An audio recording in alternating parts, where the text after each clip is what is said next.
This weekend, President Trump reignited his controversial demand to buy Greenland, a move that stunned both allies and adversaries alike. The idea, once dismissed as a diplomatic oddity, has now returned to the forefront of global politics, catching many off guard.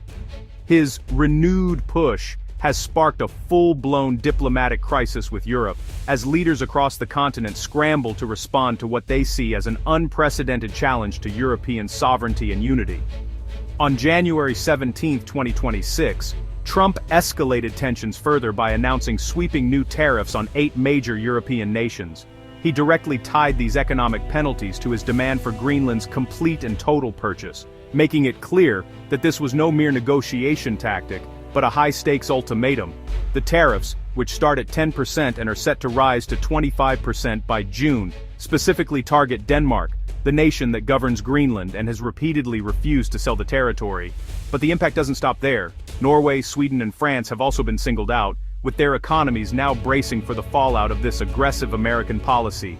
Germany, the UK, the Netherlands, and Finland are also on the list, making this one of the broadest tariff actions against Europe in recent memory. The move has sent shockwaves through European capitals, with leaders urgently convening to coordinate their response. Trump has framed the move as essential for the safety, security, and survival of our planet, insisting that American control of Greenland is a matter of global importance. He ominously warned that the U.S. would secure Greenland the easy way or the hard way, raising fears of further escalation.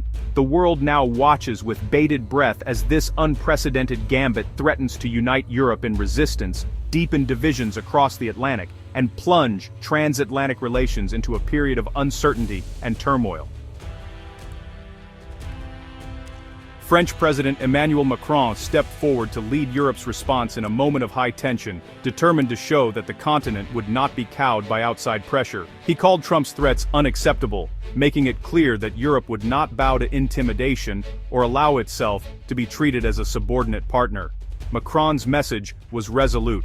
Europe would answer U.S. tariffs with a united, coordinated response, standing shoulder to shoulder in the face of economic aggression.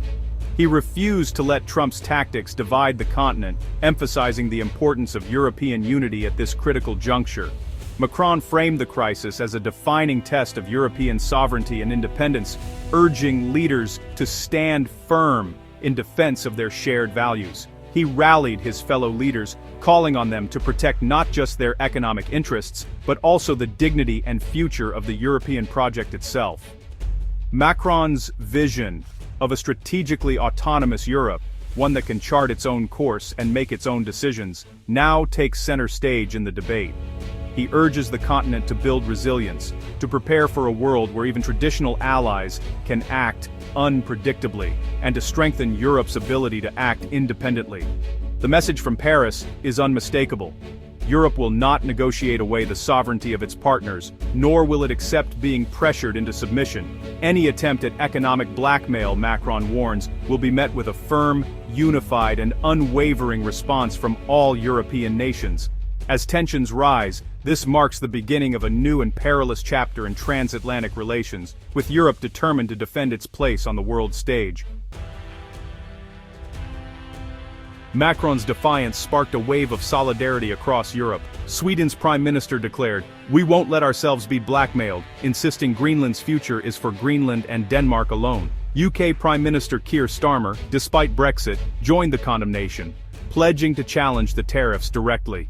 Norway's leader reminded Washington that threats have no place among allies.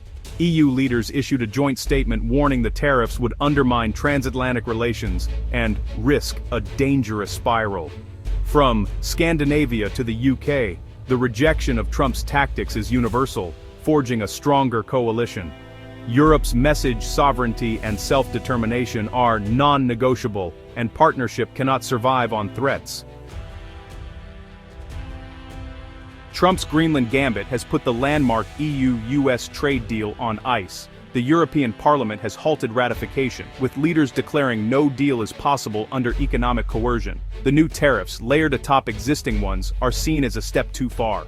Economic blackmail that unites Europe in opposition. Approving a trade deal now would be political suicide for European lawmakers. The collapse of the agreement threatens jobs, investment, and could trigger a damaging trade war.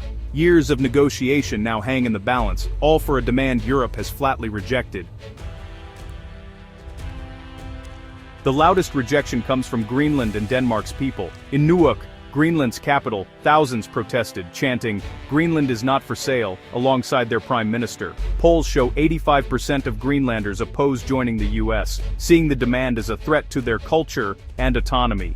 In Copenhagen, crowds waved Danish and Greenlandic flags, declaring the US move an affront to the entire Danish kingdom. Protesters dismiss US claims of prosperity under American rule as patronizing, insisting on their right to self-determination. The movement is a powerful stand. Greenlanders are not a strategic asset to be traded, but a people defending their future. Across both nations, unity and defiance are on full display.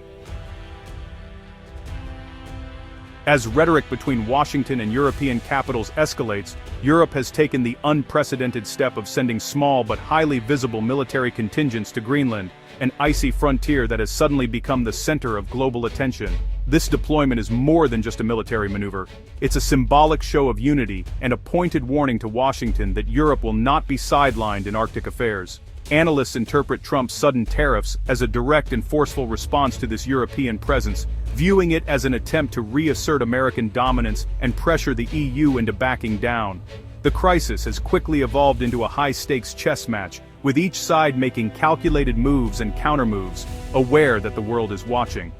Meanwhile, some US lawmakers urge caution and call for dialogue, warning that escalation could have unpredictable consequences for both sides.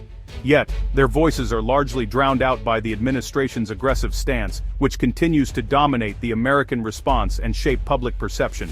Europe, led by French President Emmanuel Macron, has drawn a clear line in the sand, declaring that there will be no negotiation under threat, and that European interests in the Arctic must be respected. The fate of the EU-US trade deal, the stability of NATO, and the future of transatlantic cooperation are all now at stake. Even Arctic governance, once a niche diplomatic issue, now hangs in the balance as global powers vie for influence in the region. The coming weeks will determine whether this standoff escalates into open confrontation or if cooler heads and diplomacy can prevail. One thing is certain, Trump's Greenland gambit has fundamentally altered the transatlantic partnership, introducing a new era of uncertainty and mistrust. Europe now faces the difficult task of confronting an ally who, for the first time in decades, appears willing to act as an adversary on the world stage.